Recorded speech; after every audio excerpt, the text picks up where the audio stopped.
बिस्मिल्लाहिर्रहमानिर्रहीम। अस्सलाम वालेकुम नाज़रीन, मैं हूँ साकिब बशीर। दो अहम मौज़ूआत हम बात करेंगे। एक तो इस्लामाबाद में एक बड़ा ही अहम मुकदमा है, ये 26 नवंबर के हवाले से केस है और इसमें जिस बुनियाद पर और जिस कानून की बुनियाद पर यह केस बन रहा है, ये पीटीआई के लिए ही बनाया गया था। और पीटीआई के लिए बनाया इसलिए गया था क्योंकि पीटीआई के एहतजाज हो रहे थे और इस एहतजाज से पहले हुकूमत ने ये कानून बनाया था और अब पीटीआई पर ही सबसे पहले इस्तेमाल होने लगा है। हो सकता है मुस्तकबिल में बाकी पॉलिटिकल पार्टीज पर भी हो, लेकिन बड़ी गैर मामूली सूरत हाल है। ये कानून आया, खामोशी से इम्प्लीमेंट हुआ, गजट नोटिफिकेशन हुआ और उसके बाद केस बना और केस में ट्रायल चला और ट्रायल मुकम्मल हो गया।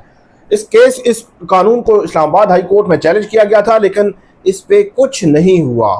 अब पहली दफ़ा ये इम्प्लीमेंट भी हुआ पीटीआई के एहतजाज से पहले और पीटीआई पर ही इस्तेमाल होने लगा है। इस पे हम बात करेंगे। जो इम्पोर्टेंट और अहम हमारा मौजू है वो 9 मई है। 9 मई का एक केस का ट्रायल बिल्कुल मुकम्मल होने को है। उसमें जो 342 की स्टेटमेंट्स हैं वो होनी है। वो क्या होती हैं वो मैं आपको आगे चलकर बताता हूँ। और ये ट्रायल किन किन के खिलाफ है लाहौर में, और इसमें जो गवाह आ रहे हैं उन गवाहों की जो स्टेटमेंट है उसने सबको क्यों हैरान कर दिया और उस स्टेटमेंट में काफ़ी झोल है, उस पर हम बात करेंगे। आइंदा चंद रोज़ में 9 मई के केसेस में फैसले जो है वो आने को हैं। फैसलाबाद के भी बात करेंगे। फैसलाबाद में भी एक ट्रायल जो है बिल्कुल एंड पे पहुंचा हुआ है। इसी तरह लाहौर में भी ट्रायल एंड पे पहुंचा हुआ है, लेकिन रावलपिंडी में खामोशी है। इस पे हम बात करते हैं तफसील के साथ। आप हमारे साथ रहिएगा। हमारा यूट्यूब चैनल सब्सक्राइब कर लें, बेल आइकन का बटन प्रेस कर लें ताकि जब भी हम कोई वीडियो अपलोड करें तो फ़ौरन उसका लिंक आपको मिल जाया करे। सबसे पहले हम शुरू कर लेते हैं। इस्लामाबाद में एक कानून बना, इस्लामाबाद में पुरअमन एहतजाज और जो है वो अमन आमा, पीसफुल प्रोटेस्ट के हवाले से ये एक्ट बनाया गया 8 सितंबर 2024 को। इसमें बाकायदा तौर पर सदर मुमलिकत ने दस्तखत कर दिए। अच्छा, इन्हीं दिनों में पीटीआई की जानिब से 4 अक्टूबर, सितंबर के बाद अक्टूबर आता है, तो 4 अक्टूबर को जो एहतजाज की और प्रोटेस्ट की कॉल दी गई थी और वो डी चौक की कॉल थी और उसके बाद 24 नवंबर को पीटीआई की कॉल थी। तो उससे पहले हुकूमत ने ये इस्लामाबाद के लिए पुरअमन एहतजाज और अमन आमा के नाम पे एक कानून जो है वो मंजूर करवा लिया। अब इस कानून में कंट्रोवर्शियल क्या है? कानून में जो एहतजाज का, प्रोटेस्ट का जो हक है जो आइन ने हमें दिया है, उसके कंट्राडिक्टरी चीज़ें जो है वो इसमें डाल दी गई। और सबसे पहले कानून में आपको बता देता हूँ, इसमें यह कहा गया कि बग़ैर इजाज़त एहतजाज इज्तिमात पर, प्रोटेस्ट पर पाबंदी होगी। मखसूस इलाकों में एहतजाज हो सकेगा। रैलियाँ, जुलूस बग़ैर इजाज़त गैर कानूनी तसव्वुर होंगी। गैर मिजाज जो अवामी एहतजाज जो है वो उस पर 3 साल कैद और गैर कानूनी इज्तिमा उस पर 10 साल कैद की सज़ा जो है वो होगी। उसके बाद कहते हैं कि फ़ैसला मजिस्ट्रेट को इज्तिमा पर पाबंदी का इख्तियार होगा। जो मजिस्ट्रेट है और डिप्टी कमिश्नर और मजिस्ट्रेट इज्तिमा को जो है वो ख़त्म करने का या मुंतशिर करने का हुक्म दे सकता है। पुलिस अफसर के ज़रिए वो इज्तिमा को मुंतशिर करवा सकता है। दरख्वास्त कम अज़ कम 7 दिन पहले, मतलब अगर आपने एहतजाज करना है आज, तो आप आज 19 जुलाई है, तो आपने एहतजाज करना है अगस्त में, तो 7 दिन पहले आपको दरख्वास्त देना होगी डिप्टी कमिश्नर को। उसके अगर डिप्टी कमिश्नर इनकार करता है तो फिर चीफ कमिश्नर के पास अपील होगी। अगर चीफ कमिश्नर भी इनकार करता है तो फिर सेक्रेटरी दाखिला के खिलाफ नज़रसानी होगी। अब मामला ये है कि ये तो दरख्वास्तें डिसाइड ही नहीं करती। फिर कहते हैं जी ये मामला होगा और सिक्योरिटी क्लियरेंस जो है वो सिक्योरिटी के जो इदारे हैं उनसे सिक्योरिटी क्लियरेंस जो डिप्टी कमिश्नर है, ये किसी किस्म की इजाज़त देने से पहले वो सिक्योरिटी क्लियरेंस भी जो है वो लेगा। अब इसमें ख़बर ये है कि पीटीआई का 26 नवंबर का जो एहतजाज था, उस एहतजाज के तनाजुर में पीटीआई के जो कारकुनान गिरफ्तार हुए थे, उन कारकुनान के ख़िलाफ़ इस्लामाबाद की पुलिस ने उस पर मुकदमा दर्ज किया और इस लॉ के तहत जो सितंबर 2024 में बना, पहले नहीं था। पहले इसमें जो मजिस्ट्रेट होता है या डिप्टी कमिश्नर के पास कुछ इख्तियारात होते हैं, लेकिन 3 साल 10 साल कैद, जुर्माना, ये वो ये नहीं था। और ये आइन ने बुनियादी तौर पर जो हक दिया है प्रोटेस्ट का, ये उसके भी खिलाफ है। तो इस पर मुकदमा बन गया और मुकदमा बनने के बाद ट्रायल शुरू हो गया। ट्रायल के बाद जनाब उसमें जमानतें हो गई और उसमें फौरी तौर पर पुलिस ने चालान जमा कराया, जज साहब ने भी फौरी तौर पर केस सुना। और वैसे तो 2014 के केसेस भी आज पेंडिंग पड़े हुए हैं इस्लामाबाद की डिस्ट्रिक्ट कोर्ट्स में, उनमें बरीयत की कुछ दरखास्तें हैं। अगर बात करें हम उसके बाद 2016, 2022, 2023 वो केसेस पेंडिंग पड़े हुए हैं। मतलब 2022 में जो इमरान खान साहब का जो आ रहा था जो एक काफिला, वो प्रोटेस्ट उन्होंने रखा हुआ था डी चौक में, तो वो केसेस अभी पेंडिंग पड़े हुए हैं। उसके बाद इलेक्शन कमीशन के फैसलों के खिलाफ पीटीआई के जो एहतजाज थे वो केसेस पेंडिंग पड़े हुए हैं। लेकिन हैरान कुन तौर पर ये प्रोटेस्ट वाला केस जो है नवंबर में ये वकूआ होता है और उसके बाद बेलें रिमांड वगैरह चलता रहा और उसके बाद जनवरी फरवरी में जो है वो चालान फाइल होता है और उसके बाद केस चल पड़ता है और केस कंक्लूड हो जाता है। अब 23 जुलाई को पीटीआई के जो कारकुनान हैं उनके खिलाफ इस केस का फैसला आने को है। तो ये कानून बना सितंबर में, पीटीआई स्पेसिफिक बना और अब पीटीआई स्पेसिफिक उसका फैसला आने लगा है। मुस्तकबिल में हो सकता है कि जब पीटीआई की या किसी और की हुकूमत आए तो वो किसी और के खिलाफ भी इस्तेमाल करेगी। इस्तेमाल तो सबके खिलाफ हो सकता है, लेकिन जो स्पेसिफिक था वो स्पेसिफिक इस्तेमाल होने लगा है। ये बड़ा खौफनाक है। इसको इस्लामाबाद हाई कोर्ट में चैलेंज किया गया था। जस्टिस आमिर फारूक ने कहा था कि ये इसको इस तरह नहीं इस्तेमाल हो सकता कि 3 साल 10 साल कैद जो एहतजाज है वो राइट है आपका, उसमें एक माइनर सी आपको सजा तो हो सकती है, लेकिन ये कैसे आप इसको किस तरफ जो है लेकर जा रहे हैं। और ख़ास तौर पर जो सियासी जमातें हैं, कल ये जो कुआं है खोदा है किसने, मुस्लिम लीग नून और पीपल्स पार्टी ने, और अगर कल पीटीआई की हुकूमत आई तो इस कुएं में फिर वो भी गिरेंगे। और फिर एक और बात है, जब पीटीआई या ये लोग जब वो एहतजाज के लिए डिप्टी कमिश्नर के पास जाते हैं दरखास्त लेकर, दरखास्त में 100 किस्म के पहले तो इतराज़ात लगते हैं, फिर इजाज़त नहीं दी जाती, फिर वो चीफ कमिश्नर के पास, फिर हाई कोर्ट में, फिर हाई कोर्ट में एक समाअत, दूसरी समाअत, तीसरी समाअत, तब तक टाइम ही गुजर जाता है। तो वो इज्तिमा की इजाज़त जो है वो मिलती नहीं है। तो जब मिलती नहीं है इजाज़त तो फिर क्या करेगा?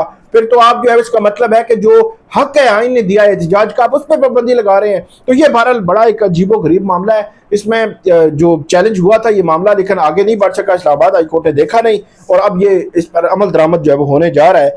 आगे बढ़ते हैं। हमारा दूसरा जो मौजू है वो 23 जुलाई को जब ये फैसला आएगा तो वो हम आपके सामने रखेंगे। दूसरा हमारा मौजू 9 मई बड़ा इंपॉर्टेंट है और बड़ा अहम है। 9 मई में जो कोट लखपत जेल के हवाले से ये खबर है कि पिछले 6 दिन, मतलब आज भी वहाँ पे ट्रायल जो है वो चलेगा और वहाँ पे इसमें समातें हो रही हैं और सुबह से शाम तक समातें होती हैं। और इसमें बाकायदा तौर पर जो इसमें समात में जो जरा हो रही है पीटीआई के वकला की जानिब से, पीटीआई के जो पूरी लीगल टीम है उसकी जानिब से जरा हो रही है इस केस में।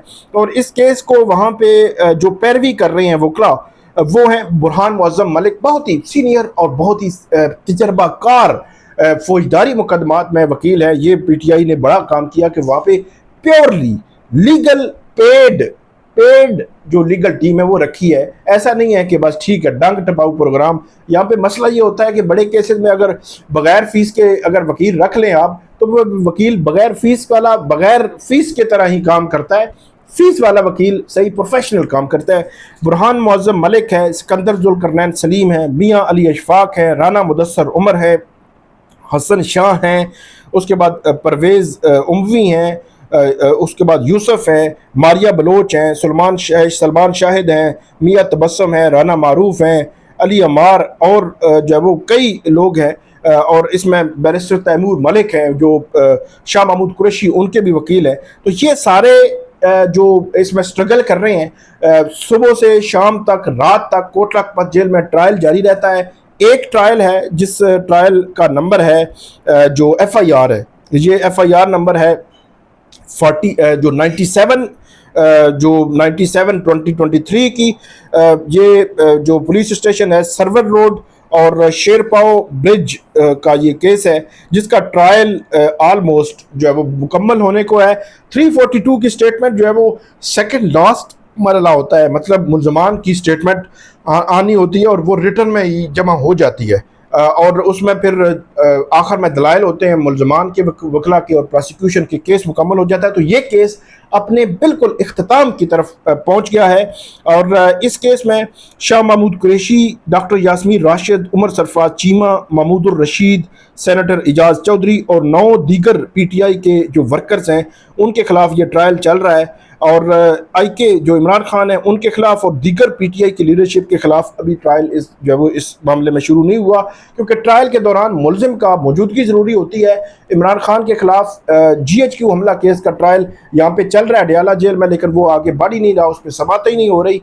और जो कोटलाबाद जेल का ट्रायल है वहाँ पर इमरान खान को ला नहीं सकते या लाया नहीं जा रहा, तो उनके खिलाफ ट्रायल शुरू नहीं हुआ। उसके बाद इसमें गुज़श्ता जो समातें हैं उन समातों के दौरान जो स्टार विटनेसेस थे उन पर इन मुल्ज़मान ने बड़ी भरपूर किस्म की जरा किया। और ख़ास तौर पर जो आपको बताऊं कि जो वर्कर जो गवाह थे प्रोसिक्यूशन के, उन्होंने सबको हैरान भी किया।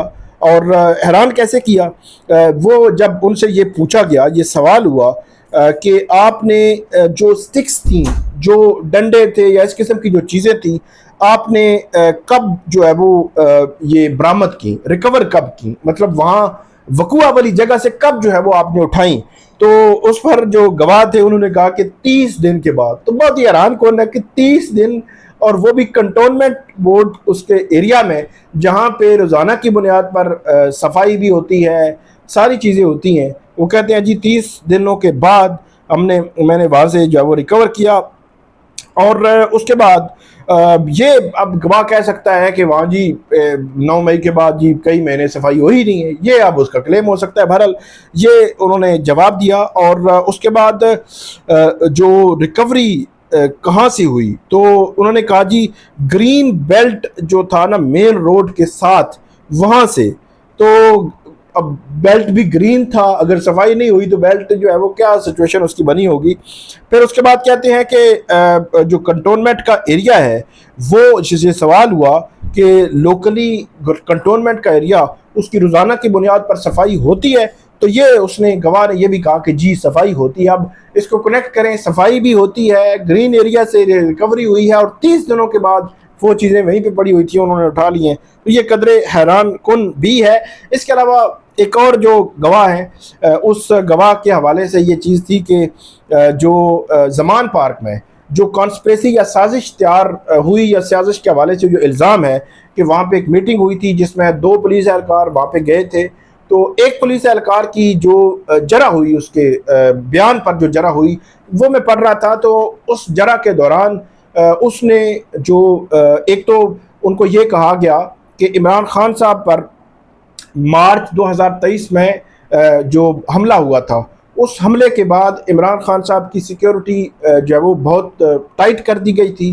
कमांडोज तैनात थे वहाँ, पुलिस जितनी भी तैनात होती थी, असाइन ड्यूटी उनकी होती थी और वो असाइन ड्यूटी किया करते थे।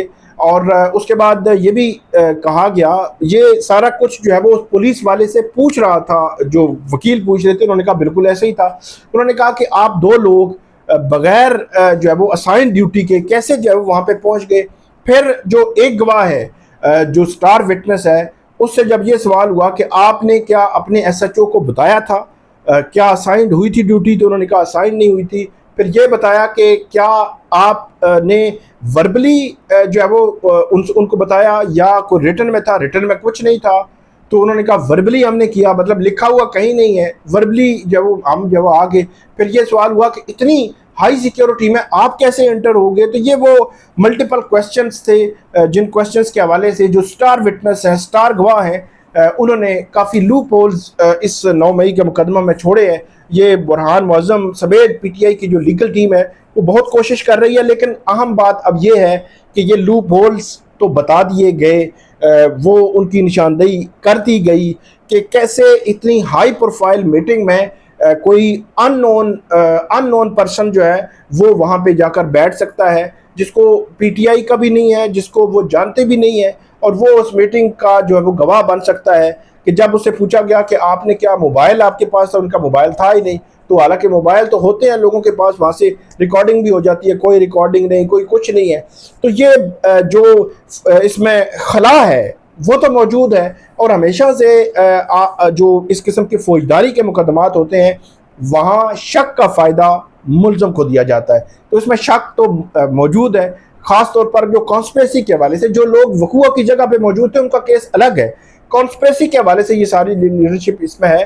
तो ये एक पॉइंट है और ये एक केस है जिसका फैसला आने को है। बस बाकी ट्रायल आगे बढ़ेंगे। फैसलाबाद के केस में भी एक केस जो है वो बिल्कुल एंड पे है, उसका फैसला आने को है। अब देखना ये है कि लाहौर के जो एक केस मुकम्मल हो रहा है और फैसलाबाद का एक केस मुकम्मल हो रहा है, ये दोनों एटीसी के जजेस ये इकट्ठे फैसले देंगे या जो है वो एक एक करके फैसला देना शुरू कर देंगे। क्योंकि एक केस में अगर आपने फैसला दे दिया तो फिर तो जज माइंड डिस्क्लोज कर देगा, क्योंकि एक ही नोयत के इल्ज़ामात हैं, वो रावलपिंडी में हो, वो फैसलाबाद में हो और वह लाहौर में हो। मैं पीटीआई की लीडरशिप की बात कर रहा हूँ कि उन्होंने एक साजिश तैयार की। तो तमाम केसेस के फैसले एक ही दिन आने चाहिए, क्योंकि अगर एक दिन नहीं आते तो फिर तो कंट्राडिक्टरी जजमेंट जो है वो आना शुरू हो जाएंगी। बहरहाल देखते हैं, 9 मई जो है वो अब अपने इख्तिताम की तरफ बढ़ रहा है। मिड अगस्त तक का टाइम है। सुप्रीम कोर्ट ने जो टाइम दिया था कि 9 मई के ट्रायल मुकम्मल करें, 9 मई के केसेस के फैसले करें, वो मिड अगस्त भी आने को है, क्योंकि आज 19 जुलाई है। अगले 10-11 दिन और 15 दिन, ये तकरीबन 25-26 दिन 27 दिन बनते हैं। तो इन दिनों में 9 मई के केसेस के ट्रायल जो है वो मुकम्मल होकर इनके फैसले आने के वाज़े जो इम्कानात मौजूद है। देखते हैं कि फैसले क्या होंगे, किसको सजा होती है, कौन बचता है, कौन रिहा होता है, कौन बरी होता है। आपको साथ साथ अपडेट करते रहेंगे, हमें फीडबैक दीजिएगा। अल्लाह हाफिज़।